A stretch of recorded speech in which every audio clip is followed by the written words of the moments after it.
How'd the interview go? Which interview? The one you were frantically preparing for. Oh, eventful. What happened? Well, let's just say for starters, it wasn't really an interview. Why not? So, you know how he called me in last week to discuss the Italian job, the one that I've been after for over a year? And what, it just wasn't an interview? Exactly. So I go in there and I start sprouting all this information and ideas I have for the job, saying how it's my dream job, and literally even to be considered is a dream come true for me. Well, it doesn't sound too bad. Bit cringe, but fine. There's more, isn't there? There's so much more. So I go into the office and I'm talking nonstop for an hour, and then he finally stops me and says that they're actually closing the Milan office. They just brought me on to make sure that the redundancies were done as cheaply as possible. And they said that the Italian job is just a colloquial term for the mass firings. Sophie, I'm so sorry. There's even more. So I was so upset. I went to go shake his hand to say thank you, and I accidentally said fuck you. And then I was so thrown off that I knocked his coffee into his lap, and then the photo of his family fell over and smashed. And he thought that I did it purposely out of spite, and I didn't. So we had Helen take over. Fucking Helen. And one night, Daddy comes running in, and he is hollering, "Girls, girls, get up, we gotta go, we gotta go!" And he drags us out of bed and starts putting on our clothes.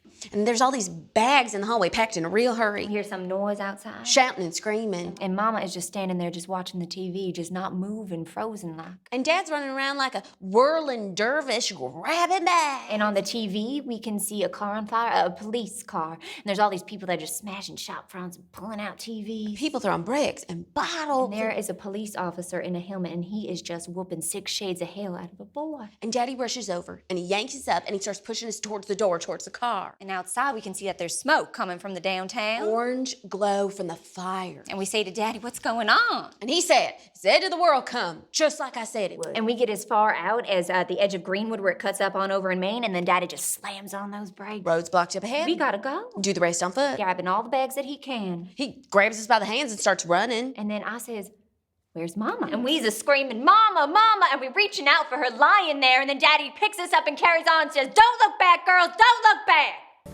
This is nice. Amazed you wanted to come out. We thought with everything going on that you might want to... We have a rule that we don't talk about work outside of work. Should we order? Get things over with. Not over with, underway. Are we drinking? I might treat myself to some water. Water on the rocks. You guys? You choose. Usual. Anger grows as mission director. She's as fine as can be, but she'd appreciate a visit from you. She doesn't want me there. What do you mean? She asks about you every day, and I have to come up with some new reason why you can't be there. I'm not asking you to do that. Well, what am I supposed to say? Her son can't be bothered to see a sick mother? Hey, somebody can't be bothered. Well, then what is it? Because Sam's all the way in New York, and she gets to see her more than you do.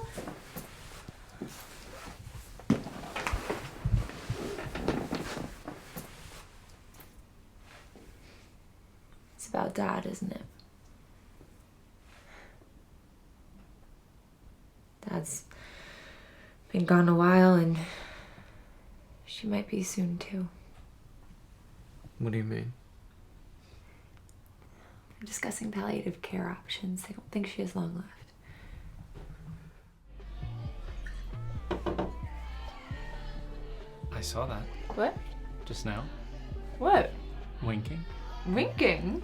You didn't wink at me. No. Must have been your eye then. My eye? Of its own accord.